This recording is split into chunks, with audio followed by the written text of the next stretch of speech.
नमस्कार दोस्तों, मेरे चैनल हिंदी शिक्षा पे आप सभी का स्वागत है।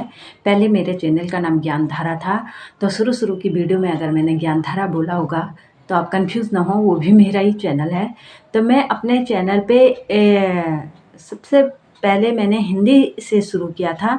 तो हिंदी उत्तराखंड एलटी हिंदी और शिक्षण अभिरुचि, हिंदी साहित्य और व्याकरण, तो सभी के लिए जितने भी प्रतियोगी परीक्षाएं होती हैं, चाहे ऑल इंडिया में कहीं भी हो, तो सभी के लिए बहुत ज़रूरी है। क्वेश्चन सेम पूछे जाते हैं, चाहे हिंदी साहित्य हो चाहे व्याकरण हो।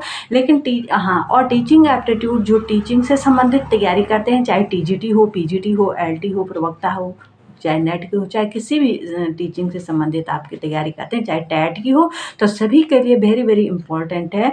तो आप लोग जो मेरे चैनल पे नहीं आए हैं, चैनल को सब्सक्राइब करें, और जो मेरे चैनल को देखते हैं तो ज़्यादा से ज़्यादा अपने दोस्तों में शेयर करें। तो आजकल मैं ज़्यादातर उत्तराखंड एलटी की तैयारी पे फोकस करती हूँ, और उसी से संबंधित मैं आपको सारी चीज़ें प्रोवाइड करवाती हूँ। तो मैंने एलटी हिंदी और टीचिंग एप्टीट्यूड का सारा सिलेबस आपको नोट कराया हुआ है। आई होप कि आपने नोट किया होगा। तो मैं हिंदी के मैंने सबसे पहले 2021 का पेपर कराया। 2021 का पेपर भी एक दो हिस्सों में डिवाइड करके आपको करवाया है। फिर 2018 का पेपर करवाया, और अब मैं 2014 का पेपर आपको कराऊंगी। 2014 में जो पेपर आता था, उस टाइम देख लो, इस प्रकार से पेपर मैंने आपको बताया था कि उस टाइम पैटर्न अलग था। 100 नंबर के क्वेश्चन आते थे जीके और टीचिंग एप्टीट्यूड, टीचिंग एलिबिलिटी, और ये जीके जनरल नॉलेज का इकट्ठे आता था। और फिर 100 नंबर के क्वेश्चन आते थे जिस सब्जेक्ट में आपने फॉर्म फिल किया हुआ है उस सब्जेक्ट से। तो ये हिंदी का पेपर है, तो हिंदी का मैं देख लो, ये इस प्रकार से 101 से 200 तक ये हिंदी के पेपर थे। तो सबसे पहले मैंने इसके बीच में से जो टीचिंग एप्टीट्यूड से संबंधित क्वेश्चन थे, टीचिंग एबिलिटी से जितने भी क्वेश्चन थे, वो मैंने नोट कर करके एक इसकी सीरीज बनना, सिलेबस दिया हुआ है ना, चैप्टर वाइज एक एक चैप्टर करके उसको कंप्लीटली डीपली उसको करना होगा। तो शुरू करते हैं आज का पेपर। उत्तराखंड एलटी 2014 का पेपर है ये, और टीचिंग एप्टीट्यूड। अध्यापक दृश्य साधनों का प्रयोग अध्यापन को निम्नलिखित बनाने के लिए करता है।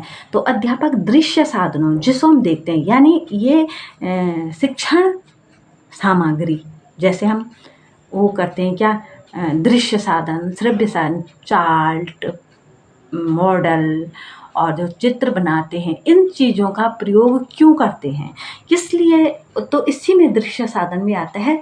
तो किस लिए करता है, तो अध्यापक किस लिए करता है, मतलब जो आप शिक्षण कर रहे हो उसको सरल बनाने के लिए, समय बचाने के लिए, अधिक ज्ञान के लिए, या विषय को रुचिकर बनाने के लिए।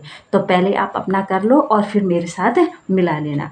तो कौन सा क्वेश्चन आंसर सही होगा, तो सही होगा रुचिकर बनाने के लिए सब्जेक्ट को, जिस लेसन को, जिस शिक्षण सामग्री को आप शिक्षण करा रहे हो, जो चीज़ आप पढ़ा रहे हो, उसको रुचिकर, उसको इंटरेस्टेड बनाने के लिए, ताकि बच्चों का ध्यान उसमें लगा रहे, बच्चे बोर ना हो जाएं, इसको बच्चों का मन लगा रहे, इसके लिए दृश्य साधनों का प्रयोग अध्यापन में एक अध्यापक करता है। तो ये इसका आंसर हो जाएगा रुचिकर बनाने के लिए।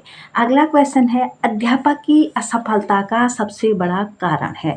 अध्यापक क्यों असफल होता है, इतनी मेहनत करने, पढ़ाई करने के बाद भी अगर आप सफल नहीं होते हैं, यानी अगर बच्चे की समझ में नहीं आता है, बच्चा फेल होता है, तो बच्चा का फेल होना, बच्चा नहीं फेल होता बल्कि एक टीचर फेल होता है। क्यों होता है, इसका सबसे बड़ा कारण क्या है। अंतर्वैयक्तिक संबंध, वाक दक्षता, विषय के ऊपर पर्याप्त नियंत्रण न होना, या उपरोक्त में से कोई नहीं। तो क्या हो सकता है, अंतर्वैयक्तिक संबंध, इसका तो कोई संबंध नहीं है। वाक दक्षता, बोलने में आप बहुत अच्छे हैं, तो क्या करना बोलने का भी। तो इसका सबसे बड़ा कारण होता है विषय के ऊपर पर्याप्त नियंत्रण न होना। अगर आपको अपने विषय की बहुत अच्छे से जानकारी नॉलेज नहीं है तो आप बच्चों को अच्छे से समझा नहीं सकते, और अगर समझाएंगे नहीं, उनकी समझ में नहीं आएगा तो नहीं आएगा, तो वो फेल तो ज़रूर होंगे, और अगर वो फेल हैं तो एक टीचर भी फेल है। इसलिए जो शिक्षक के गुण होते हैं ना, शिक्षक के गुण वाला जो चैप्टर दिया है ना, क्या क्या योग्यताएं होती हैं, शिक्षक की जो योग्यताएं हैं क्या क्या, उसमें सबसे पहली योग्यता, जो मुख्य योग्यता, अगर ये भी पूछा जाएगा शिक्षक की सबसे पहली योग्यता क्या है, तो यही इसका क्वेश्चन है कि एक शिक्षक को अपने विषय का बहुत अच्छा ज्ञान होना चाहिए। शिक्षक को अपने विषय पे नियंत्रण होना चाहिए, यानी बहुत अच्छा उसका ज्ञान होता है। अब यही क्वेश्चन कई भागों में बदल के आता है कि विषय के ऊपर नियंत्रण होना चाहिए, विषय का अच्छा ज्ञान होना चाहिए, विषय मतलब हर चीज़ में। तो मुख्य जो योग्यता जो शिक्षक की योग्यताओं में है वही है कि विषय के ऊपर उसका प्राप्त नियंत्रण होना चाहिए, यानी उसको अपने विषय का बहुत अच्छा नॉलेज होना चाहिए। अगला क्वेश्चन है, अध्यापन में सबसे अनावश्यक कारक है। अध्यापन में जो हम टीचिंग करते हैं, पढ़ाई में सबसे अनावश्यक कारक है छात्रों को दंड देना, कक्षा में अनुशासन रखना, प्रभावशाली ढंग से व्याख्यान देना, और उपरोक्त में से कोई नहीं। तो अनावश्यक, जिसका कोई उपयोग जरूरी नहीं है, वो कारक क्या है? तो कक्षा में अनुशासन, ये भी चलो जरूरी है, प्रभावशाली ढंग से व्याख्यान देना ये भी जरूरी है, उपरोक्त में से ये तो नहीं हो सकता। तो अनावश्यक है छात्रों को दंड देना। अब तो कानून भी बन गया है, छात्रों को टीचर कोई भी प्रकार का मानसिक या शारीरिक, मानसिक रूप से भी प्रताड़ित नहीं कर सकता है। न डांटना, न मारना, न मानसिक न शारीरिक दंड एक टीचर बच्चों को नहीं दे सकता है। तो यही है कि अनावश्यक रूप से ये हो गया और इसका ये हो गया। अगला क्वेश्चन है, क्वेश्चन चौथा है, देख लो। किसी पाठ के शिक्षण में मॉडल के प्रयोग के समय शिक्षक को करना चाहिए। जब किसी पाठ का शिक्षण करते हैं, मतलब हम किसी चैप्टर को पढ़ा रहे हैं, तो इसमें जो मॉडल हम लाए हुए हैं शिक्षण सामग्री से, देखो ज़्यादा क्वेश्चन आए हुए हैं, तो शिक्षण की सामग्री में अगर हम किसी मॉडल को लाए हैं तो कब इसका प्रयोग करना चाहिए? उसे लेक्चर के दौरान लगातार दिखाना चाहिए। उसे जब हम लेक्चर दे रहे हैं, जब पढ़ा रहे हैं, तो उस टाइम लगातार दिखाते रहना चाहिए, या मॉडल के सामने खड़े होना चाहिए, या आवश्यकता पड़ने पर दिखलाना चाहिए, या इसमें से कोई नहीं। तो ये होगा, इसका आंसर आप देख लीजिए कौन सा सही होगा। तो इसमें होगा कि आवश्यकता पड़ने पर होने पर दिखलाना चाहिए। अनावश्यक, अगर आवश्यकता नहीं है, कुछ चैप्टर ऐसे हैं कि जिसमें ज़रूरत ही नहीं है, बच्चों की समझ में आसानी से आ रहा है, तो हमें बेवजह ऐसे चीज़ें नहीं दिखानी, इसमें केवल टाइम की ही बर्बादी होगी। अगला है, श्रव्य दृश्य माध्यम का उदाहरण है। तो ये भी देखो शिक्षण सहायक सामग्री से, तो श्रव्य और दृश्य उदाहरण ये तो सभी को आता होगा। चार्ट तो केवल देखने दृश्य हो गया, रेडियो केवल श्रव्य हो गया, मॉडल दृश्य हो गया, तो दृश्य भी और श्रव्य भी केवल टीवी टेलीविजन ही होगा। परिपक्वता का उदाहरण है। परिपक्व, एक बालक परिपक्व कब होगा, कब पता चलेगा ये परिपक्व हो गया है? तो परिपक्वता का उदाहरण होता है चलना है, चित्रांकन करना है, चित्रों को वो बना रहा है, पढ़ रहा है, या साइकिलिंग कर रहा है। तो एक बालक जब जन्म लेता है तो किस किस प्रोसीजर से वो गुजरता है, कैसे कैसे वो हमें पता चलेगा वो परिपक्व होगा। तो जब वो पहले तो वो गर्दन खड़ी करना सीखेगा, फिर वो पलटना सीखेगा, फिर घुटने के बल चलना सीखेगा। जब वो चलना सीखेगा तब समझो वो परिपक्व हो गया है। तो ये उस चैप्टर को जब हम पढ़ाएंगे उस टाइम में आपको अच्छे से समझाऊंगे। तो इसलिए मैं इसको बहुत ज़्यादा किसी भी एक्सप्लेन नहीं कर रही हूँ, किसी भी क्वेश्चन को बहुत ज़्यादा डीपली इसको एक्सप्लेन करेंगे तो वीडियो फिर बहुत लंबी जाएगी। इसलिए मैंने एक एक चैप्टर को, आपको कुछ चैप्टर कराए हुए हैं और कुछ मैं आगे कराऊंगी, तो उस टाइम मेरे को क्वेश्चन नोट करके रखे हुए हैं, तो मैं उस टाइम आपको ये क्वेश्चन आपको अच्छे से समझा दूँगी। अगला है, निम्न में से कौन सा एक अधिगम का पहलू नहीं है? तो अधिगम वाले चैप्टर से आया हुआ है। तो अधिगम का पहलू नहीं है, अधिगम का पहलू संज्ञानात्मक पहलू है, भावात्मक है और क्रियात्मक है। संज्ञानात्मक अपने दिमाग से सोच करके हम अधिगम कर सकते हैं, भावात्मक किसी के प्रभाव में आकर के भावात्मक रूप से कर सकते हैं, क्रियात्मक करके हम सीख सकते हैं, तो आध्यात्मिक पहलू नहीं है। अगला क्वेश्चन देख लो। राम ने सीता की डेस्क से ली हुई पेंसिल वापस रख दी क्योंकि उसे पकड़े जाने पर सजा मिलने का डर था। यह कोला वर्ग के किस स्तर को बताता है? तो कोला वर्ग अधिगम के सिद्धांतों के अंतर्गत थॉर्नडाइक, कोला वर्ग और पावलोव कई सिद्धांत मैंने पढ़ा लिए हैं और आगे भी मैं सिद्धांत कराऊंगी, तो ये उसमें जा कर के आप उस वीडियो को देख सकते हो। तो ये कोला वर्ग के किस सिद्धांत पे है? तो राम ने सीता की डेस्क से एक पेंसिल ली, फिर उसे एहसास हुआ कि अगर मैं पकड़ा गया तो मुझे सजा मिलेगी, फिर उसने वही पेंसिल वहीं रख दी। तो ये है पूर्व परंपरागत स्तर, परंपरागत स्तर, उत्तर परंपरागत स्तर, या इसमें से कोई नहीं। तो ये पूर्व परंपरागत स्तर के अंतर्गत आएगा। तो ये कैसे आएगा? आप कोला वर्ग का जो मैंने चैप्टर कराया हुआ है, बहुत अच्छे से, बहुत अच्छे एक्सप्लेन करके आपको बताया हुआ है, तो आप उस वीडियो को जा कर के देख लें तो आपकी समझ में ज़्यादा अच्छे से आएगा। अगला है ऑपरेशन ब्लैकबोर्ड परिणाम था। ऑपरेशन ब्लैकबोर्ड परिणाम था कोठारी आयोग का राष्ट्रीय पाठ्यक्रम रचना 2005 का, ये सिलेबस में है। राष्ट्रीय शैक्षिक योजना 1986 का राष्ट्रीय पाठ्यक्रम। तो ऑपरेशन ब्लैकबोर्ड परिणाम ये है राष्ट्रीय शैक्षिक योजना 1986 का परिणाम है। राष्ट्रीय शैक्षिक योजना 1986 में ये आया था। प्रोजेक्ट विधि किससे संबंधित है? तो ये शिक्षण की विधियों के अंतर्गत आया गया प्रश्न है। शिक्षण की विधियां, कई प्रकार की विधियां हैं, इसके मैंने एक शॉर्ट वीडियो डाली हुई है, लेकिन अभी तक मैंने शिक्षण की विधियों वाला चैप्टर कराया नहीं है क्योंकि अब हम अधिगम वाले पे चले हुए हैं, तो फिर उसके बाद मैं इसको कराऊंगी। तो ये शिक्षा प्रोजेक्ट विधि फ्रोवेल की है, आर्मस्ट्रांग की है, जॉन डीवी की है, या इसमें से कोई नहीं? तो पहले आप अपने से कर लें। तो ये है जॉन डीवी की प्रोजेक्ट विधि है, जॉन डीवी की। प्रोजेक्ट विधि के निर्माता जॉन डीवी है। अगला क्वेश्चन है, देख लो। एक शिक्षक को कक्षा में कार्य करना चाहिए। एक शिक्षक को कक्षा में किस प्रकार से कार्य करना चाहिए? प्रगतिशील भूमिका में, बॉस की भूमिका में, प्रजातांत्रिक, या इसमें से कोई नहीं? तो एक शिक्षक को अपनी कक्षा में प्रजातांत्रिक भूमिका में कार्य करना चाहिए। कैसे प्रजातांत्रिक? मतलब ये नहीं टीचर के दिमाग में अगर अपना ही बच्चा उस क्लास में पढ़ता है तो ये नहीं कि मेरा बेटा है, मैं इसके साथ ऐसा व्यवहार करूँगा, या ये उसका बेटा है उसके साथ दूसरा व्यवहार करूँगा, लेकिन सभी बच्चों को समान अपने एक स्टूडेंट के रूप में देखते हुए, एक छात्र के रूप में देखते हुए, सभी के साथ उनके स्तर के हिसाब से बहुत अच्छा व्यवहार टीचर को करना चाहिए और वो किस स्तर से सीखते हैं वैसे ही उनको सिखाना चाहिए। 12वां क्वेश्चन है, जब बालक सीखने के लिए तैयार होता है तब वह जल्दी व प्रभावशाली तरीके से सीखता है। यह सिद्धांत किसने प्रतिपादित किया था? तो यह सिद्धांत थॉर्नडाइक का था, स्किनर, पावलोव, इसमें से कोई नहीं।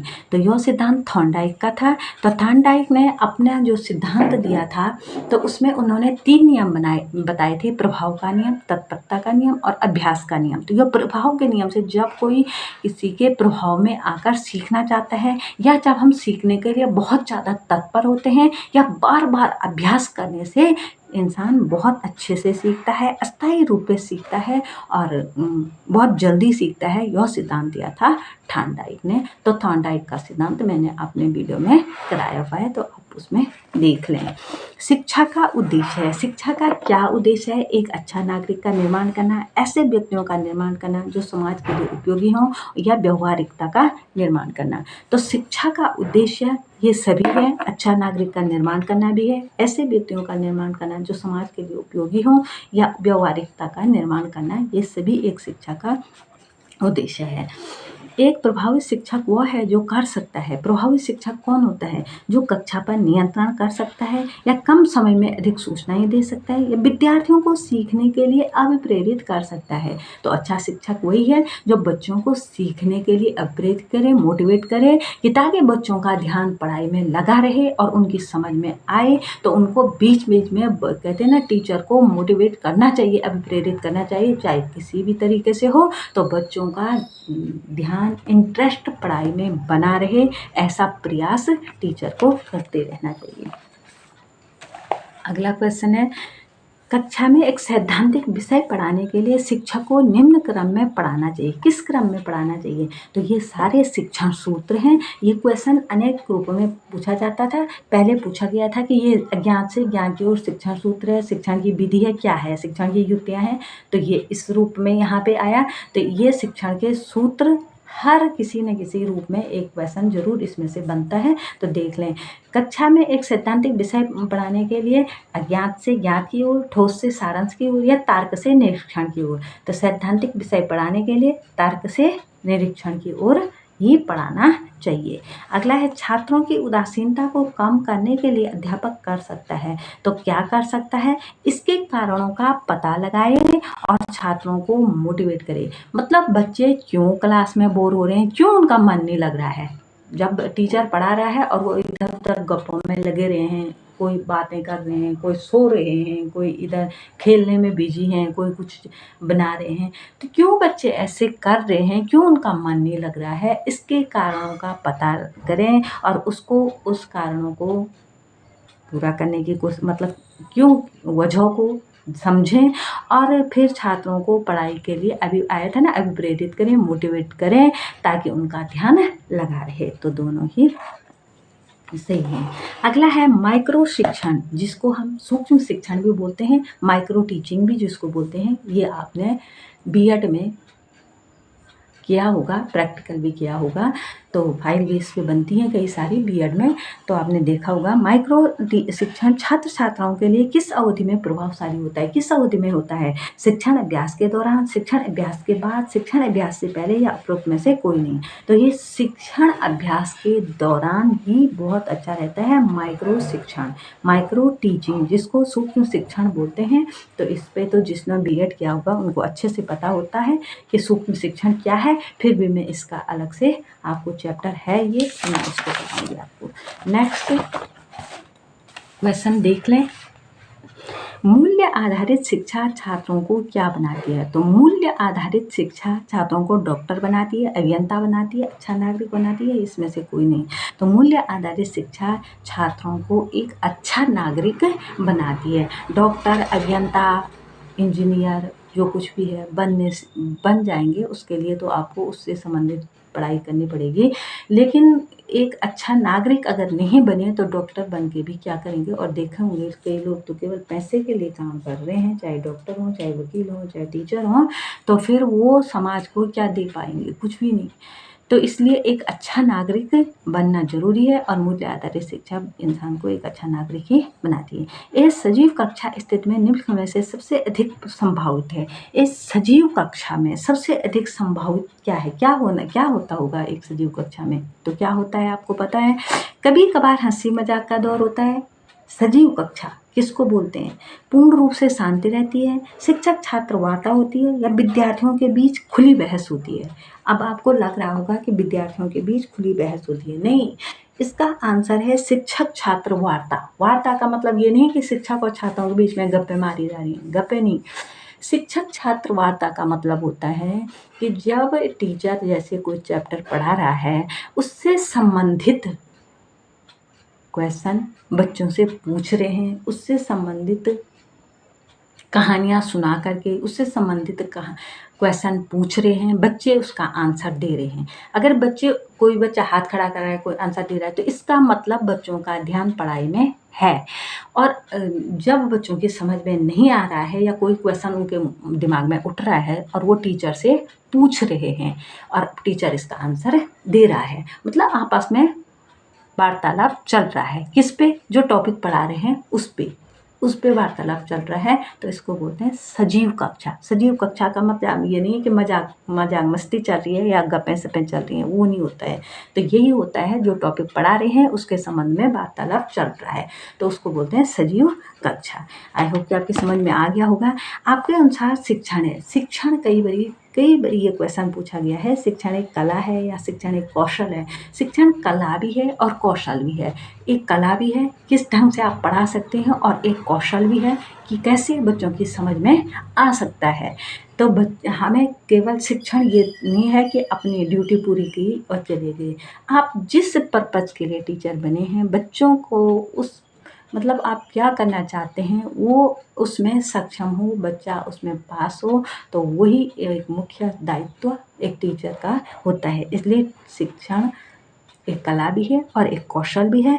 आई होप दोस्तों आपकी समझ में आ गया होगा।